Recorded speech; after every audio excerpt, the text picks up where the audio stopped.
La de hoy es es un primer capítulo y espero que no sea solo el único, de querer conversar de poder tantear lo trascendental que va a ser Chile, lo trascendental que va a vivir Chile en abril próximo con las elecciones a la Convención Constituyente. Y hemos querido, en este ciclo del Traficantes Constituyentes, que también del Traficantes de Cultura que se está llevando a través de radiotouchtv.cl, a través de nuestra fanpage Traficantes de Cultura, a través de Mundo Películas, de Libro Show, a través de Facebook, Twitter, YouTube, una conversación para conocer a fondo, para conocer proyectos, para conocer la visual que tienen nuestros invitados acerca del Chile que viene y del Chile que ven en el fondo.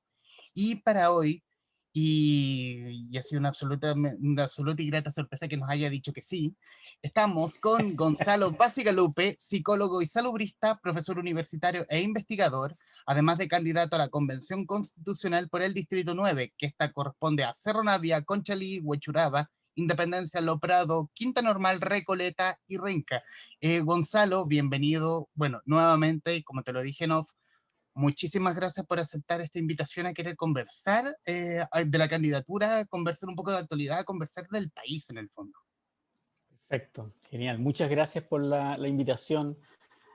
Aparte de esos títulos y esas cosas, a mí la cuestión de la cultura es una cuestión muy importante. Yo pinto además, que es una cosa que no he podido hacer en estos últimos meses, pero es algo que he estado haciendo hace como por 5 años de un modo bastante sistemático. De hecho, la pandemia canceló un par de exhibiciones, unos proyectos que teníamos de hacer algunas cosas interesantes con mis pinturas y con el trabajo ligado con el arte siempre va conectado con muchas cosas. Entonces todo eso quedó así como medio como hemos estado rearmándolo, pero así que un gusto estar acá y conversar también de libros si podemos y por supuesto de la candidatura, de la pandemia, de tantas cosas.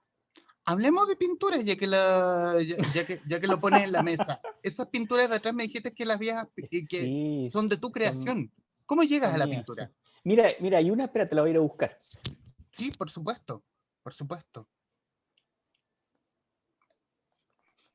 Estamos con el candidato Gonzalo Bacigalupe. Me la Vamos a voy a poner conversar de acá, pintura. ahora en el micrófono. También. Pero, mira, esta pintura que estaba atrás, justamente por casualidad la viste aquí, es una pintura que sirvió para la portada ¿Ya? de un libro sobre el borde costero. Antes de la pandemia, hasta antes de la pandemia, estuve trabajando por muchos años en la zona costera, en la quinta región, y también en la precordillera, pero en la zona costera trabajando mucho en la interfaz entre los humedales y el mar. Y este es un libro de algunos colegas y colegas, eh, geólogos, ingenieros, gente que trabaja la cosa de los tsunamis, la cuestión ecológica y básicamente esta idea de cómo las inmobiliarias han ido invadiendo el borde costero, dejándolos mucho más frágiles frente a un potencial tsunami. Entonces el trabajo que yo estaba haciendo ahí era un trabajo a nivel educativo con adolescentes, desarrollando currículum para pensar los desastres de una manera distinta. Bueno, de hecho es una de las razones por las cuales me metí a concho en el tema de la pandemia, porque de un principio la pandemia la conceptualicé y la conceptualizamos entre varios como un desastre lento. ¿Qué es lo que es realmente un desastre lento? No es un terremoto, una cuestión telúrica o un tsunami, una amenaza natural, pero sí una amenaza biológica y se transforma en desastre por lo que hacemos nosotros, como no estamos organizados, etc. Entonces, bueno, entonces mis pinturas tienen muchos, son abstractas, pero hay toda una serie de pinturas que intentan capturar aspectos del territorio como si lo estuvieras mirando desde el aire, ¿no? Entonces una especie de expresionismo abstracto mirado desde el aire. Y bueno, y ese es uno de los temas. ¿Eh? Hay otros temas que tienen que ver con el cuerpo, que tienen que ver también, que tienen que ver con, perdona, se prendió el teléfono, que tienen que ver con nuestra experiencia de cuerpo en relación al territorio, toda una cosa que tiene que ver con el territorio, cómo es que los mapas, por ejemplo, son construcciones mentales, sociales. Y paradojalmente esa expresión de arte tiene mucho que ver con los temas de la epidemiología, de la salud pública, de cómo evaluamos el riesgo y todas esas cosas que han estado tan patentes en este año en que hemos estado viviendo con la pandemia. ¿Y cómo te ligaste a la pintura? ¿Cómo llegas a ella? Llego a eso porque hace como casi 5 años atrás, 4 años atrás o algo así, me quebré el hombro. Me lo quebré en varias partes, fue terrible, nunca me había pasado algo así. Me fracturé el húmerus, que es el segundo hueso más grande, y varios huesos acá. Y es una fractura bien complicada porque no te pueden enyesar, te la inmovilizan, y muy doloroso. Y entonces tuve que tomar una licencia médica la primera vez en mi vida, y no podía hacer nada, básicamente no podía leer, no podía trabajar con el computador, no podía dormir, y siempre había querido pintar, y nunca había incluso comprado algunos materiales, tenía algunos materiales en mi pequeño departamento en ese momento, y, y empecé a pintar en las noches, porque no podía dormir, porque usar tranquilizante o cosas para los dolores me hace muy mal, no soy muy bueno no puedo tomar drogas, por así decirlo, me hacen pésimo. Entonces empecé a pintar con mi mano izquierda, y empecé a pintar furiosamente, así como harto, y de hecho, un tiempo después, todavía estaba en recuperación, me encontró una curadora de un museo de una universidad que vio las fotos, fue a ver las pinturas y dijo, no, tenemos que hacer una exhibición, tienes pintura, hacer una exhibición, y fue como fue como una gran sorpresa. Y de ahí, bueno, ahí empecé a pintar, bueno, seguí pintando, pintaba mucho ya en ese momento, y empecé a conocer más artistas. Bueno, tengo amigos artistas, gente que me ha ayudado, qué sé yo. Y así fue una cuestión completamente autodidacta en el sentido de no haberlo estudiado formalmente, pero obviamente que he aprendido de algunos artistas y gente que trabaja en esto. O sea, uno piensa que en el momento del accidente uno piensa darse vuelta a Netflix, Amazon. Tú decidiste pintar. Sí, sí, no, claro, es que lo que pasa es que incluso estar sentado, tampoco era o sea, como paradojalmente las actividades, claro, no, la verdad es que no me acuerdo de haber visto series ni cosas por el estilo, pasé harto tiempo solo, em, y no soy de los que ve televisión, entonces como que no, bueno, sí, Netflix, ver películas y todo, sí, pero no era lo que me permitió como sobrellevar esta cuestión, ¿no? Era como estar inmóvil, era muy complejo. Así que fue un tremendo descubrimiento, fue algo que he seguido haciendo sistemáticamente desde entonces. Sí. Vayámonos a la candidatura, pero antes de irnos Vamos, propiamente, de lleno mismo a la candidatura, sí. ¿cómo llega un académico, porque viendo entrevistas anteriores tuyas, de la noche a la mañana pasas de la academia misma a tener una Ujú, figuración pública bastante preponderante? O sea, ujú. si hay alguien escuchado, si hay un personaje escuchado hoy, sobre todo en épocas de pandemia, es el salubrista Gonzalo Bacigalupe. ¿Cómo logra, cómo se logró ese, o fue también igual, caso fortuito, No, como la pintura? yo no creo que es distinto, es distinto porque primero, eh, desde el comienzo de Twitter, Ujú. yo partí con como lo que era Twitter, que era unos cientos de personas, como generando comunidad, una cosa era mucho acerca de generar comunidad, era como ser radioaficionado de la cuestión, ¿no? Entonces, tenía un manejo del medio social, no tanto de la parte, diría yo, tecnológica del asunto, pero sí de la importancia de crear comunidad y del poder que tiene en un momento de crisis. Y eso es algo incluso que yo había estudiado un poquito el fenómeno qué pasó, cómo es que Chile, por ejemplo, saltó de casi no estar en Twitter a estar en Twitter en el 2010, a partir del terremoto. Y siempre me interesó ese medio y había hecho algunas cosas en medios tradicionales, en la televisión, ya escribí algunas columnas, tanto en Chile como en Estados Unidos, en Boston, que es donde estaba harto, porque hasta hace un año atrás yo iba y volvía todo el tiempo, estaba yendo para allá, estaba más tiempo acá en Chile, pero todo el tiempo volando de ida y de vuelta. Por supuesto, no me he subido ningún avión desde que se declaró la pandemia. Entonces,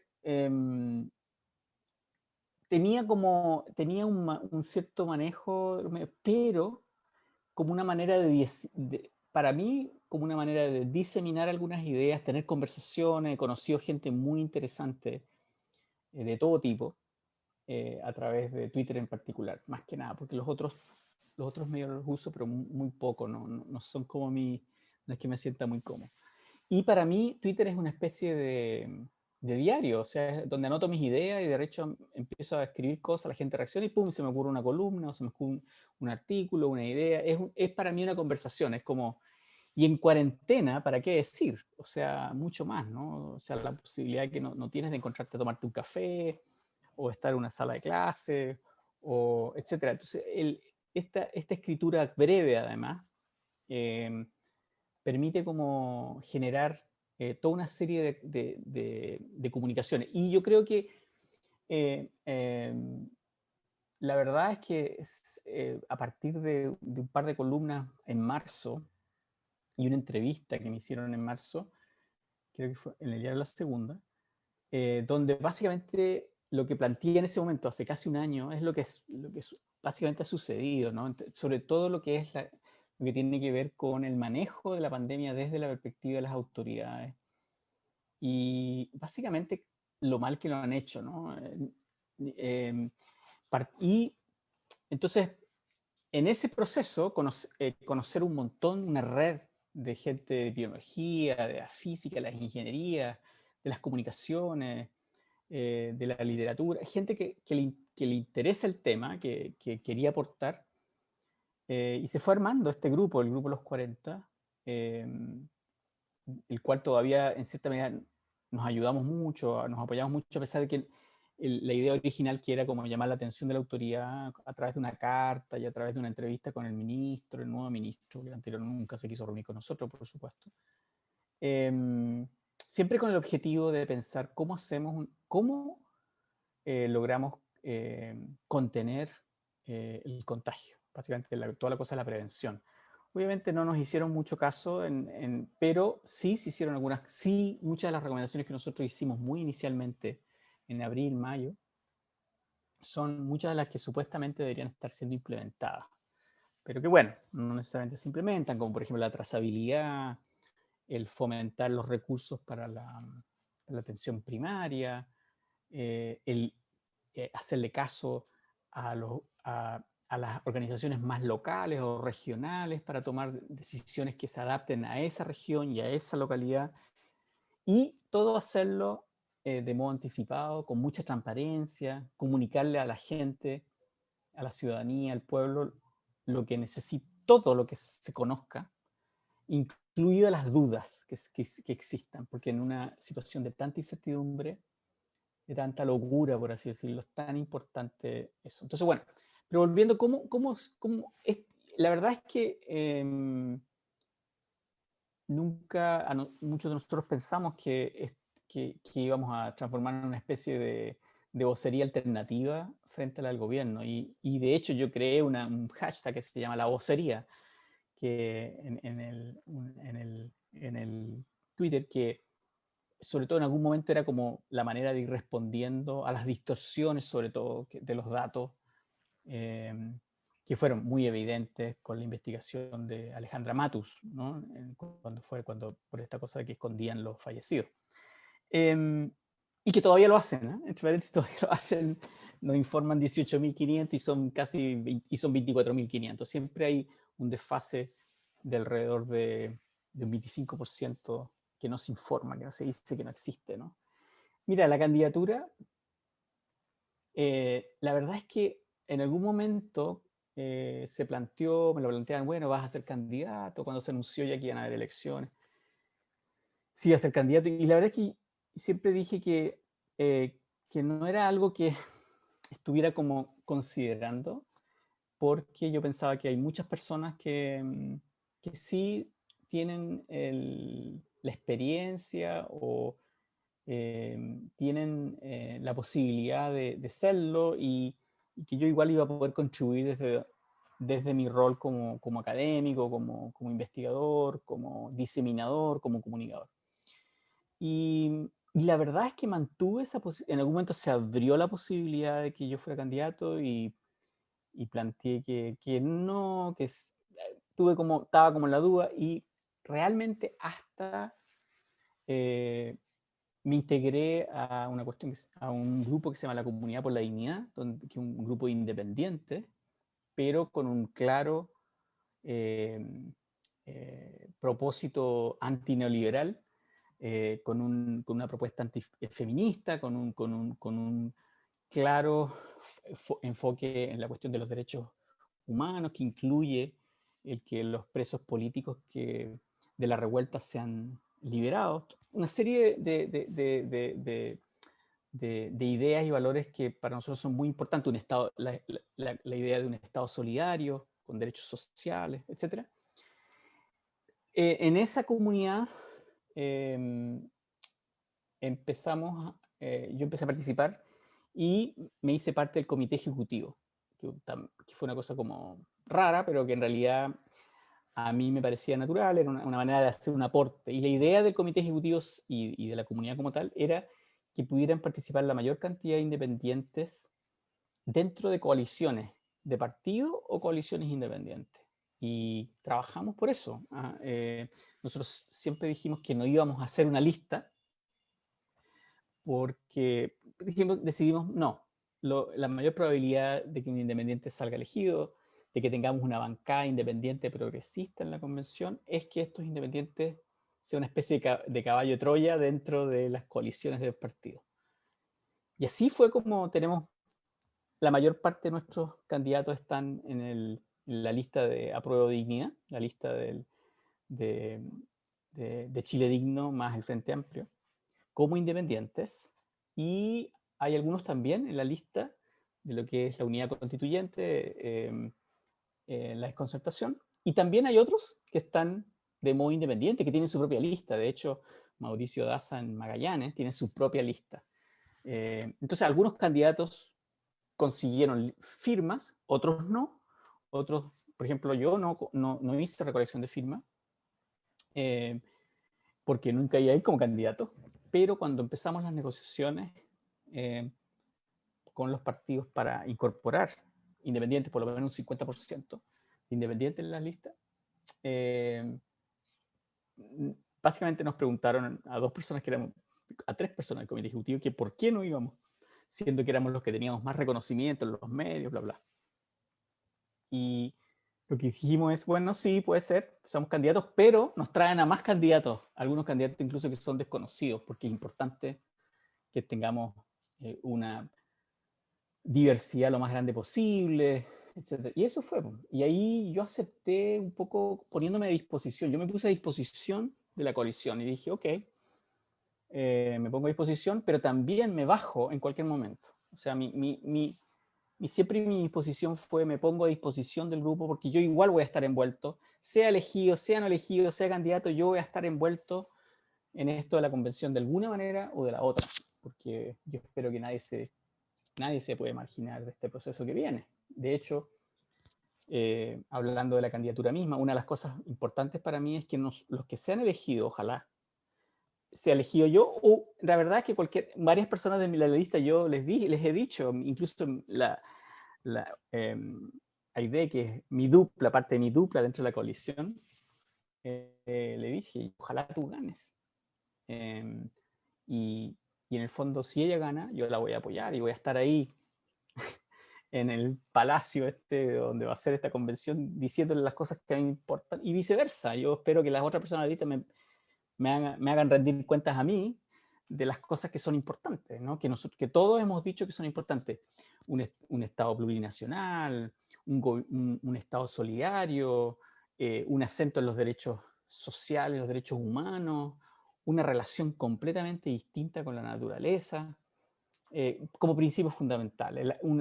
La regionalización, que puede ser a través quizás de un gobierno federal, eso no está claro, pero que haya un claro sentido de acabar con esta centralización, plebiscitos revocatorios, de modo que no tengamos un presidente que no tiene ninguna legitimidad entre el pueblo, y cosas por el estilo. Yo creo que una de las cosas que es central, sí, es que los que seamos elegidos no vamos a ser como los diputados, que en cierta medida son elegidos, el voto, y después el diputado o el senador hace básicamente algo que no tiene necesariamente que ver con las razones por las cuales fueron elegidos. Yo creo que los que seamos elegidos tenemos que poder rendir cuenta frente a las comunidades que nos eligen, frente a los territorios que nos eligen, o también, porque estas son posiciones nacionales en cierta medida, no son para resolver los problemas locales de las personas, es para generar las bases de un nuevo Chile. Responder a las redes, a las cosas. Por ejemplo, para mí es importante que tengamos una visión desde la ciencia, una ciencia soberana, como dice uno de mis colegas, que tengamos una visión desde la salud, y que la salud sea universal y sea de calidad y no sea parte del lucro. Y también, porque ese es otro de mis referentes, y tengo un proyecto al respecto de conservación y todo, que sea, que apunte a que la naturaleza sea un sujeto de derecho. Eso significa que la naturaleza tiene derechos por sí mismo, y eso asegura que además tengamos justicia ambiental y una conceptualización de la naturaleza mucho más allá que un simple recurso para el uso de nosotros, ¿no? Esas son cosas. Hay otras cosas que me importan mucho, la plurinacionalidad, etcétera, pero hay otros que van a ser mucho más expertos en eso. Pero esos 3 temas que yo te mencioné son centrales, 4 en realidad: naturaleza, los derechos, incluye la salud, eh, ¿cómo se llama? Y la participación, ¿no? El que podamos tener una soberanía de las personas, porque en el fondo, en la democracia que tenemos ahora, esta pseudo democracia que tenemos ahora, básicamente las personas son llamadas a votar una vez cada 4 años, y después las personas quedan fuera del control de lo que sucede. O sea, quedan fuera hasta que 4 años después viene el político a mendigar votos. Exacto, exacto. Y eso no puede ser. O sea, tiene que haber la posibilidad de hacer lo que realmente la revuelta pidió, que fue una asamblea legislativa, no fue una convención constituyente. Lo que se pidió era una asamblea legislativa, era decir que las personas que iban a ir a esta asamblea rinden cuentas frente a otras asambleas comunales o territoriales, etc. Por eso que uno de los grandes problemas, la letra chica de esto, de acuerdo al 15 de noviembre, es que básicamente se diseñó un proceso que es elegir como otro pequeño congreso. Y yo creo que claramente los que sean elegidos tenemos que empujar en este reglamento porque sea realmente una asamblea legislativa, que funcione como una asamblea legislativa, de puertas abiertas, transparente, pero no solo que la gente pueda escuchar las discusiones, sino que cómo es que las personas, los millones de chilenas y chilenos van a contribuir con sus ideas mientras sesiona esta convención. Los que seamos elegidos somos un puente, somos una herramienta, no vamos ahí porque seamos los que tenemos las mejores ideas. Las ideas están escritas, las ideas fueron escritas, o sea, me acuerdo que la última vez que estuve en Dignidad, que fue ahora en plena pandemia, ¿no? Nos criticaron mucho porque fuimos, qué sé yo, todavía me acuerdo, una de las grandes que hubo ahora hace unos meses atrás, antes del plebiscito. Habían estas banderas no sé si tú estuviste, pero habían unas banderas en la calle, grandes, unas banderas chilenas, en que la gente escribía con lápices lo que soñaban en esta nueva constitución. En el fondo, las ideas están. O sea, el ser tratado con dignidad, la participación, los derechos, yo creo que están escritos, ¿no? O sea, los derechos de la mujer, de los niños. O sea, si uno iba a Dignidad, uno sabe perfectamente Me acuerdo una especie de instalación de arte que hicieron los niños y niñas del Sename, ahí en el monumento, rememorando todos los muertos en Sename por la desidia del Estado. Está escrito, o sea, está dicho, no es una cuestión así en el aire, o si instalaron 3 representaciones del mundo mapuche, ahí está escrito lo que las personas están pidiendo, no va a salir de un centro de inteligencia instalado por Evópoli o por, no sé, por la exconcertación. Es decir, yo creo que eso es importante que nosotros los que seamos elegidos tengamos claro. Y son las bases, porque no todo tampoco en la Constitución va a estar. No todo puede estar incluido, no va a estar incluido miles de cosas, pero sí las bases por las cuales se tenga que, de ahí en adelante, generar leyes que reflejen eso, ¿no? La campaña que hizo el Comando del Rechazo era precisamente porque lo que tomabas tú.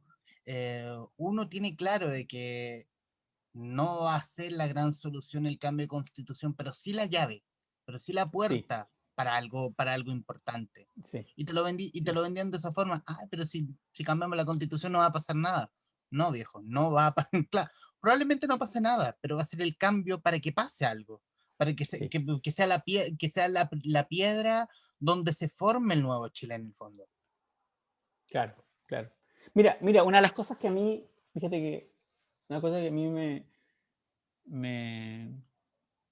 me llama a esto, ¿no? Y al final es la idea de que tenemos que cuidar el futuro. O sea, es como el moto, ¿no? Como esta constitución tiene que ser capaz de cuidarnos a todos y a todas y a todes.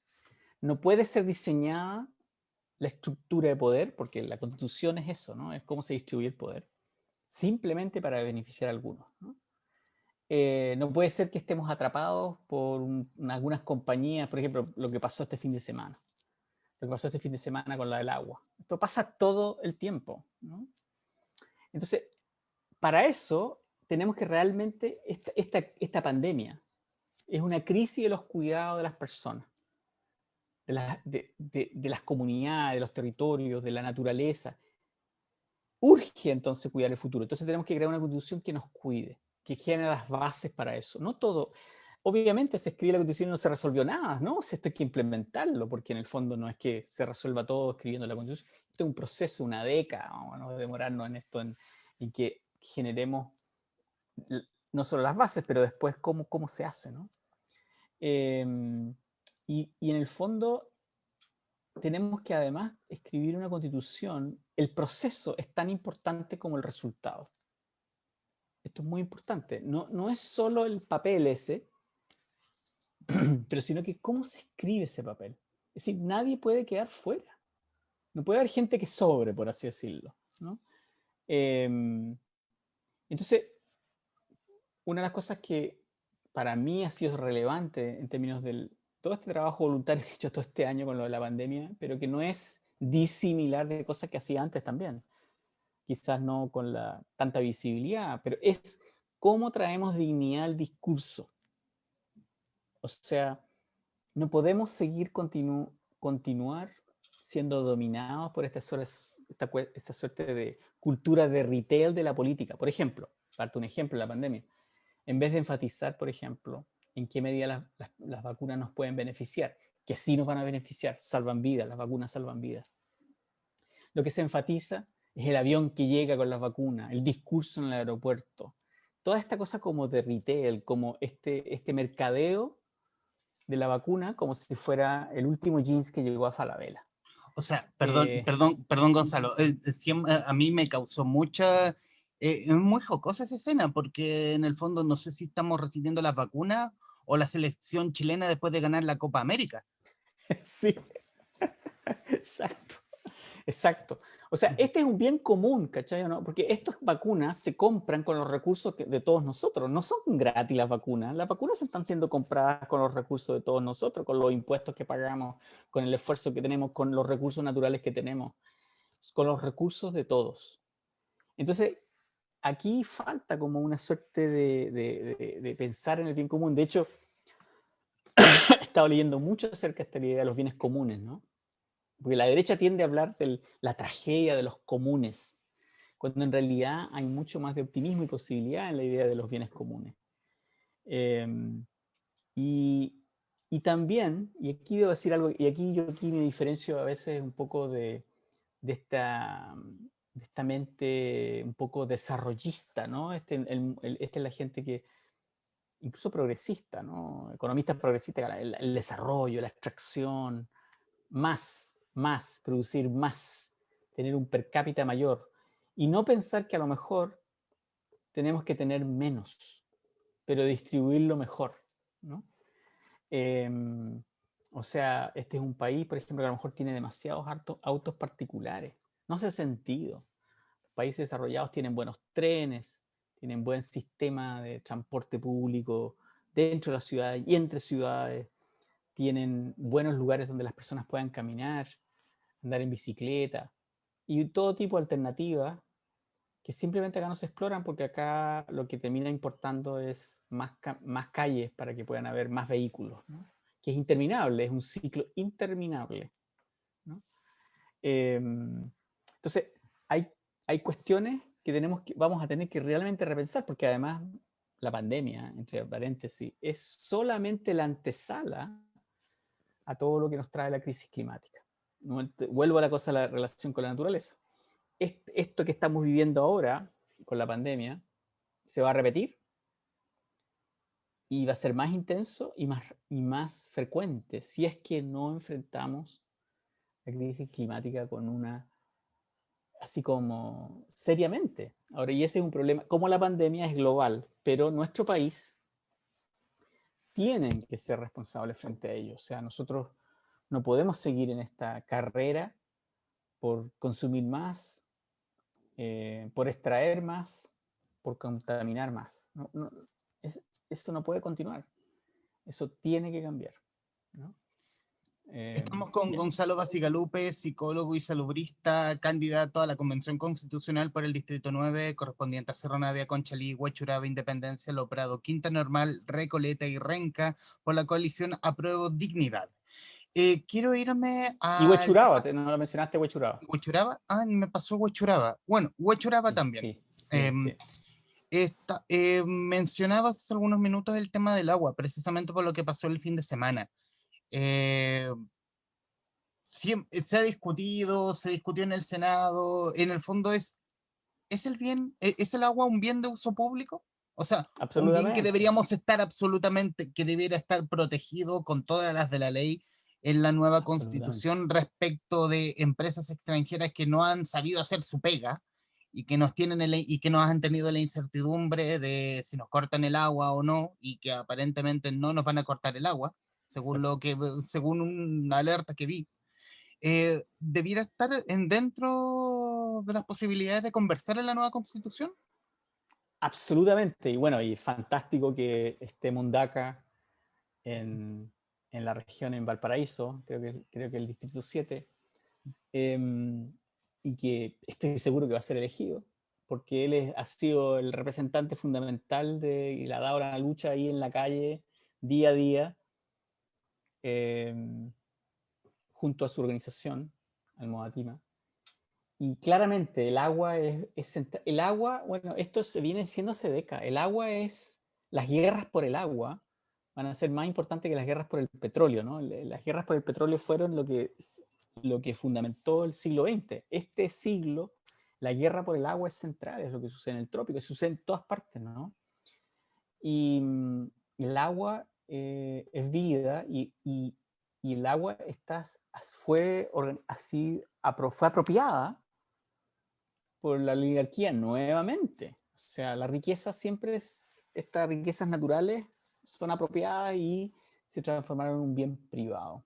No es solo el agua potable, el agua como tal, ¿no? La de regadío, el agua que mantiene el ecosistema, el agua que se utiliza para generar electricidad, el agua que se utiliza para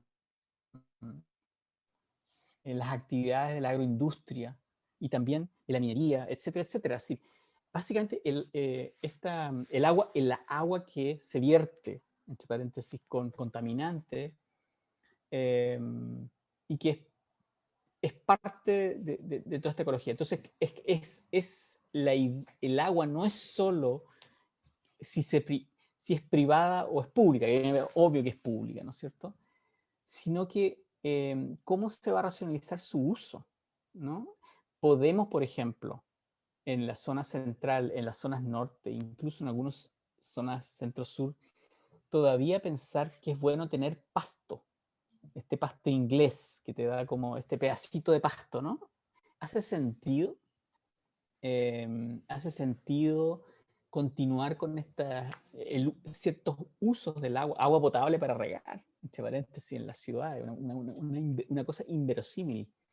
El pagar, además, el no, por ejemplo, no regular el uso de las aguas servidas de mucha mejor, etcétera, etcétera, etcétera. O sea, hay unas aberraciones, por ejemplo, mira, te voy a contar una historia cortita, pero hay un humedal en Cartagena, ¿no? Aquí en la quinta región. Entre Cartagena pero esto es en Cartagena, hay un humedal que lo cruza por arriba unos tubos de la empresa de agua potable. Y entonces pasa agua servida y agua potable. Y pasa por encima insisto, de este humedal. Bueno, cuando se rompen las tuberías con el agua potable, ¿para qué decir cuando sucede con el agua servida? Pero cuando se rompe, hay filtración del agua potable, el agua potable viene con cloro, ¿no es cierto? Y eso impacta directamente al humedal que está debajo, ¿no? Entonces, este pensamiento en el cual se privilegia solamente nuestra salubridad y no la de los animales y el agua de lo que ayuda a filtrar lo que viene, te muestra esta incapacidad de pensar en el agua simplemente eh, como un sujeto que no tuviera derecho. El agua tiene derecho, ¿no? A existir, porque es parte de la ecología que permite que todos podamos tener una vida saludable y todo lo que nos rodea puede tener una vida saludable. Entonces, claramente es un tema que tiene que estar ahí y va a estar ahí, ¿eh? Esto va a ser un tema definitivamente parte de la discusión de la convención. Y Gonzalo, respecto de la aventura de esta candidatura, ¿cómo ha estado este tiempo? ¿Cómo ha sido? ¿Ha sido intenso? Es tu primera candidatura, por lo que entiendo. Ah, obviamente, Y mi primera probablemente sea la candidata. última, ¿o no? Y probablemente sea la última. Claro, no, primero ha sido un aprendizaje gigante, conseguir algunas personas que se unan a mi equipo en forma voluntaria porque no tenemos dinero. Tenemos que recolectar dinero, las campañas cuestan dinero. Y es como armar una especie de un colectivo de trabajo, ¿no? Que te toma todo el tiempo, porque además no es solo ciertas ideas, sino que es movilizar. O sea, hay toda una parte que tiene que ver con que la gente te conozca, por un lado, que te conozca en el territorio, además, y que además la persona se comprometa a dar el voto, que es algo que uno puede empezar a pedir cuando empieza la campaña, porque la campaña oficialmente no empieza hasta la próxima semana, ¿no? Hoy día estamos a primero, Sí, empieza 1 de creo que febrero. el 1 de febrero, empieza en 10 días más. El 11 de febrero creo que es cuando oficialmente la campaña comienza. Aun cuando se pueden hacer un montón de actividades ahora, como por ejemplo recolectar dinero, algo que yo no sabía. Y ha sido interesante porque uno tiene que empezar a pensarse como candidato, ¿no? Y hay una mecánica de hacerlo. Ahora, son apenas 70 días, ni 70 días, en realidad son 69 días, creo, algo así. Pero la campaña misma probablemente no va a empezar realmente hasta fines de febrero, en donde uno va a empezar a visitar. Ahora uno visita personas, uno va al territorio, uno se mete ahí, qué sé yo, hay toda una serie de cosas. Esta semana se iba a anunciar hoy día, pero se pensaba que iba a llover y además estamos en toda una serie de desastres, no sabíamos si iba a haber agua en el día, entonces se va a anunciar la lista nacional del Apruebo Dignidad este jueves, ¿no? O Ujú. sea, hay actividades de las listas, hay actividades de toda la coalición, hay actividades que uno organiza, muchos conversatorios como este, donde uno intenta articular las ideas que lo orientan, pero al mismo tiempo, para mí continúa siendo tener una conversación, porque hay cosas a las cuales yo me adscribo como parte de la comunidad por la dignidad y como parte de Apruebo Dignidad, que es una coalición de partidos, aunque yo sea independiente, hay cosas que obviamente adhiero, pero además es súper importante empezar a sentar las bases de lo que van a ser las conversaciones mientras dure la convención. O sea, esto no puede ser que ahora conversamos y hablamos y tenemos relaciones y todo, si esto después también no continúa, ¿no? Ujú. Es por ello, por ejemplo, que hay parte del manejo de la campaña que los manejo directamente yo. O sea, ahí hay otras que no, hay otras cosas que uno puede hacerlo todo. Porque la idea es ver cómo uno va a mantener este diálogo con las personas. Eso es importante. Ahora, este distrito es un vasto distrito, son como casi 1 millón de personas, 960.000 o algo así. Es un distrito muy, diría yo, combativo. Es un distrito tradicional de Santiago, pero además con muchos de estos nuevos edificios. Es un distrito con muchos inmigrantes recientes. Hay mucho desempleo. Y también, y esas son cosas que, bueno, mira, yo estudié bueno, yo hice mi educación en escuela pública, liceo público, y yo vivía cuando chico en San Miguel, pero iba al colegio, ahí en Quinta Normal con Catedral, una escuela básica, y después fue el liceo ahí en Avenida España, el Darío Sala.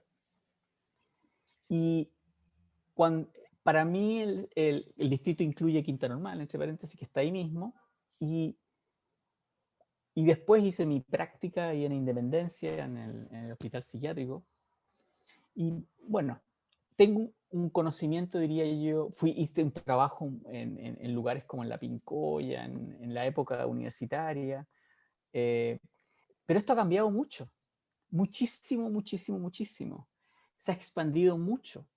Hay estos cerros islas que plantean todas estas cosas parecidas a lo que pasa en la precordillera, en Peñalolén, donde he hecho algunos trabajos en la Florida, en todo esto de la quebrada de Macul.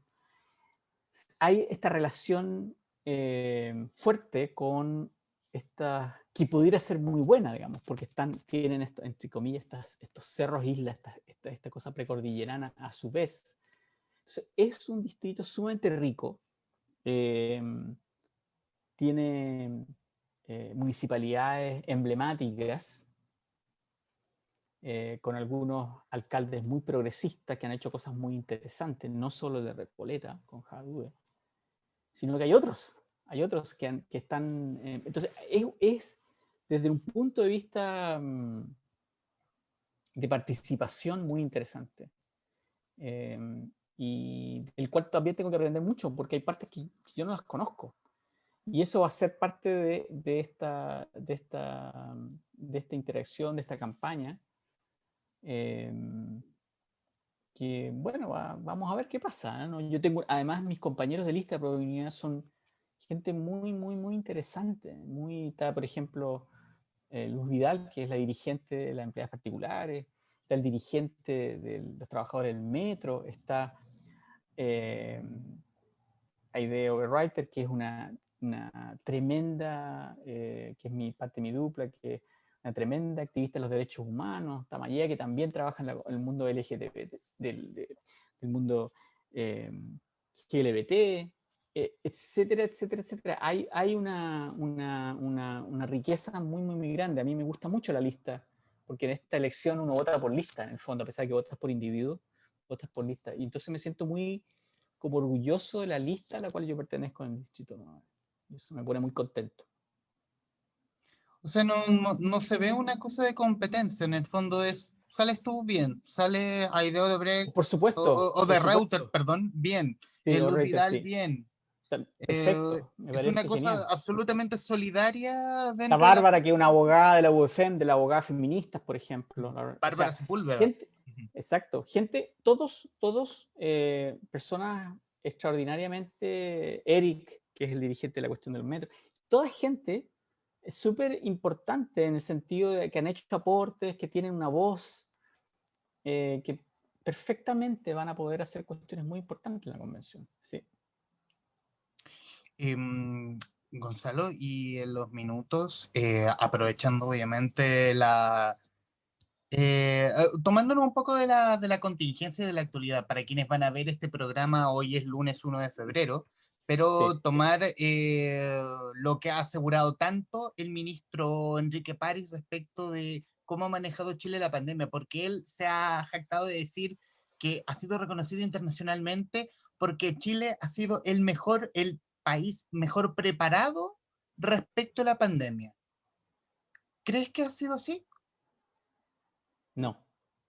Ujú, No, a mí, como tenemos pocos minutos, pero una cosa que quisiera decir, ujú. Chile no se merecía estar en el lugar en que está. Chile tenía recursos, somos el segundo país con el mayor per cápita de Latinoamérica, después de Panamá. Chile no se merecía estar en este lugar y no se debiera estar comparando con otros países latinoamericanos que tienen peor infraestructura, menos historia de salud pública y quizás menos capacidad de recursos humanos. Chile tiene una capacidad de recursos humanos en el área de salud pública impresionante. O sea, la respuesta que tú tuviste ayer de que nadie falleciera, que nadie se agravara a partir de este incendio voraz en el hospital San Borja Herrerán, te demuestra el tipo de personas que tenemos trabajando en personas, a pesar de tener de 50 años, básicamente, porque después del golpe en adelante, una completa incapacidad de apoyar la infraestructura hospitalaria en Chile y la salud pública en Chile, que se fue privatizando, ¿no? Y neoliberalizando, por así decirlo. Entonces, Chile no se merecía. La gestión ha sido una gestión, no es solamente que hay errores comunicacionales. Como decía un colega en la mañana en un programa de radio, esta estrategia corresponde a una intención. Y la intención siempre ha sido el mantener funcionando la economía para unos pocos y en donde las personas valemos en la medida de que contribuimos a esa economía. Entonces, en esta estrategia que yo llamo necropolítica, no interesa la vida de las personas a no ser que contribuyan al lucro de algunos. Y esa es la razón por la cual nunca en estos 11 meses se ha cuidado a la población de verdad. No se privilegió la vida de las personas y por eso en este momento vamos a llegar a fin de esta semana a tener 25.000 fallecidos, de acuerdo al DAIS, de acuerdo a las mismas estadísticas que ellos tienen, aunque nos digan que son 18.500, son 24.500 hoy día y vamos a llegar, insisto, a 25.000. Entonces, aquí se privilegió el modelo que beneficia a algunos y básicamente la pandemia se transformó, el virus se transformó en un desastre. En ese sentido, es extremadamente crítico la estrategia, no solo de los ministros con sus cosas y con sus errores comunicacionales, sino que con una énfasis en el estado final del problema, en la enfermedad, es decir, inicialmente los respiradores, las camas, que ahora vamos a quedar cortos, y ahora las vacunas, pero nunca se enfatizó la prevención. Ahora, vamos a poder vacunarnos probablemente, y eso es bueno, es excelente, pero recordemos que esta es una pandemia global. No bastaba simplemente ir a comprarse, como lo hizo Estados Unidos, como lo hicieron un par de países, como Chile, comprarse 30, en el caso de Chile se compraron 30 millones para vacunar a 30 millones de personas, en el mercado. Nuevamente Chile como a nivel interno funciona como un mercado, pero también lo hizo hacia afuera. Esto no debió haber sido. Nosotros deberíamos haber cuidado a la población, nosotros deberíamos haberles pagado para que se pudieran, en el invierno pasado, haberse cuarentenado de verdad y haberle dado un batatazo al contagio. Y por eso estamos en las circunstancias en que estamos. Entonces, y que básicamente sirve al propósito de mantener un gobierno que está con una completa falta de legitimidad, atrasar el proceso constitucional que debería haber comenzado ya. ¿No? Recuerdan que la elección fue aplazada por 6 meses. Entonces, pero no va a cambiar, el gobierno no va a cambiar. El gobierno ve su estrategia como muy positiva, o sea, no va a cambiar. Ahora, desde el punto de vista de salud, yo sigo peleando porque la gente se cuide, se autocuide y también que se vacune, porque la vacunación sola no va a servir para detener la pandemia, pero sí va a salvar vidas, sí va a salvar que la gente se muera. Y eso es importante. Estamos en una situación de emergencia, no nos queda otra que hacer eso. Gonzalo, y bueno, como te dije también en off, antes de comenzar esta grabación, no solo vivimos de actualidad, también vivimos de hilo, Claro. como verás Uf. aquí, porque esto no es esto es de verdad, no es no es un Un panel diario. falso comprado en Exacto. Amazon. Claro. ¿Qué lee Gonzalo Bacigalupe? Pucha, mira, tengo un alto libro, pero te voy a decir las cosas que estoy leyendo. Mira, estoy A ver, leyendo, por supuesto, tengo 4 libros que tienen que ver con la Constitución. Uno es el de Fernando Atria, La Constitución Tramposa, que básicamente te hace una crítica a lo que tenemos. Por supuesto, estoy leyendo el último de Gabriel Salazar, Acción Constituyente, que es como que este es como un libro de apuntes, estoy terminando, es como un libro de apuntes. Y te tira para allá y te dice muy clarito cómo es que la oligarquía siempre y siempre ha terminado escribiendo la Constitución a su pinta y lo hace después de grandes revueltas. Que en este caso no fue un golpe, pero siempre hay golpes, siempre, en todas las veces que se ha escrito una Constitución. Estoy leyendo este otro libro que lo publicó Kimantú, que se llama Derecho, también este ya lo terminé, está lleno de notitas porque me encanta, de Gudinas, Derechos de la Naturaleza. Buenísimo, buenísimo, se los recomiendo, muy entretenido, escribe súper claro. Y por supuesto de mi colega, que es parte de la lista de Prodigno, que se llama, de Jaime Baza, se llama Chile decide por una nueva constitución, que ayuda leyéndole lo de Atre, leyéndole Salazar, porque él, en el fondo, él es un abogado constitucionalista. Pero leo también en inglés, y hay cosas que te voy a decir, mencionar. Una que me acaba de llegar, estoy empezando a leer, que se llama Menos es Más. Cómo decrecer nos puede ayudar a salvar el mundo, de Jason Hickel. Él escribió un libro muy famoso que se llama La rebelión en la extinción, básicamente cómo no nos vamos a extinguir. Bueno, y hay otras cosas que a mí me interesan mucho. Una es un escritor africano se llama Negropolítica. Es como bien, es un libro muy denso, que lo leo así en pedacitos. Y para terminar, mira, hay otro libro que estoy leyendo, que ha sido como un éxito en los Estados Unidos. Acaba de llegar, porque como no he podido dejarme, llegaron un montón de libros, pero se llama Casta, el origen de nuestros descontentos, de Isabel Wilkerson. Yo creo que debe estar traduciéndolo, va a salir en español, pero básicamente habla de la idea de cómo estas democracias que vivimos generan casta y terminan siendo acerca de la revolución de la casta. Hay otro libro muy, muy bonito, que es más viejo, que yo no lo había podido leer, pero que ahora lo tengo, y que es un libro chiquitito que me lo llevé, es como libro de vacaciones, así como no tengo vacaciones, pero es un libro que se llama La vía secreta de los árboles. Este está en español, lo pueden comprar en español.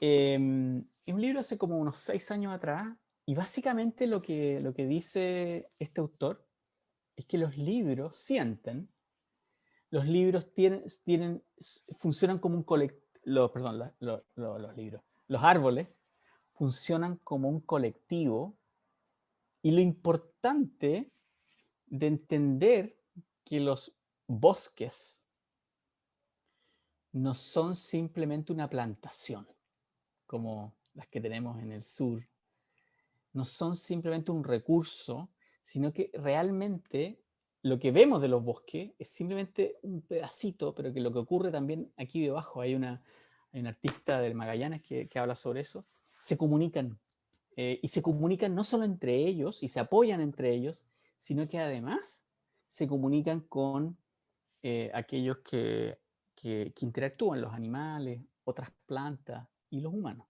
Entonces, es muy, muy interesante. No es una perspectiva como, diría yo, volada, está basada en la evidencia científica al respecto. Muy, muy, muy interesante. En fin, una de las tantas cosas Algunos están avanzados, otros están a medio andar, están ahí rompiéndome el velador. De hecho, yo no tengo velador, los míos son libres y hacen un velador, Creo que va a tener que hacer eso. y hacen un velador.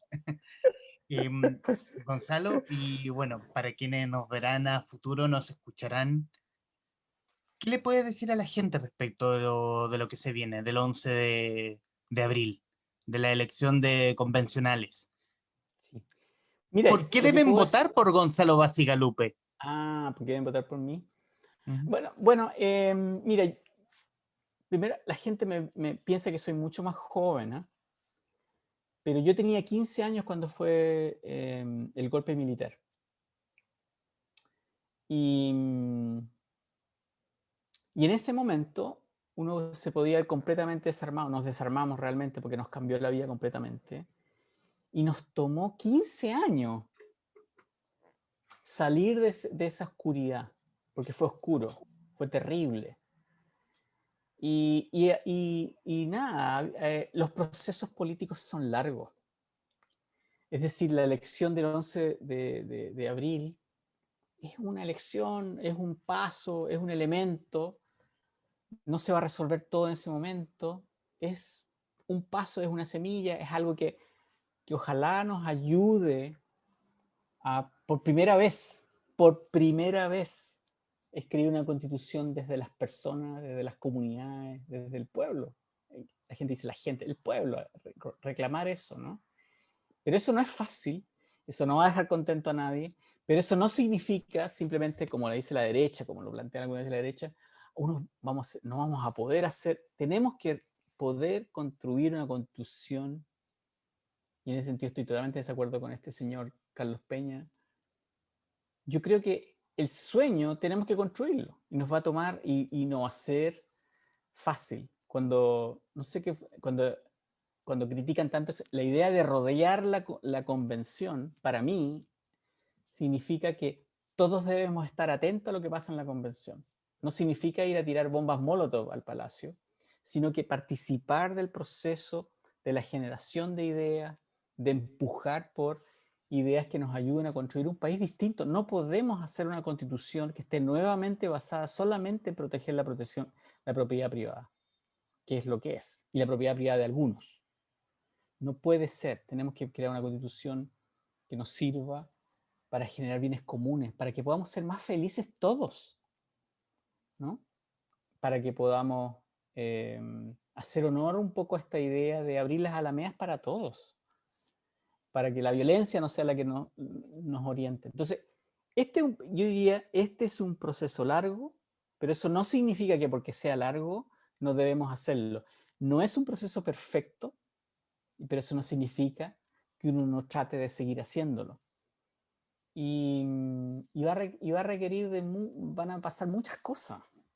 Algunas no sabemos, pero una de las cosas más interesantes es que ojalá, bueno, no ojalá, esta vez no vamos a decir, ojalá se elijan varias mujeres, la mitad van a ser mujeres, pero que ojalá las mujeres que sean elegidas sean todas feministas. Y que muchos de los hombres que sean elegidos también lo sean, ¿no? Eso yo creo que hay que tenerlo en cuenta, es un proceso. La historia no se termina en abril ni se termina después que se escriba la constitución y hay esa votación después, o sea, no termina ahí, esto es un proceso y siempre hay que estar atento a ello. Es un proceso que recién comienza. Es un proceso que comenzó, porque la revuelta de octubre también fue el resultado de revueltas antes, cuando las mujeres salieron a la calle, cuando los pingüinos salieron a la calle, cuando el movimiento AFP con Mesina, que también es parte de Comunidad Boliviana y que está en otra lista y que ojalá gane también, porque en el fondo se limitó que solamente pudieran ser 155 personas, deberían haber sido 500 para abrir espacio para más representatividad. Entonces, insisto, todo eso venía, son movimientos, ¿no? Son contribuciones que se han ido haciendo.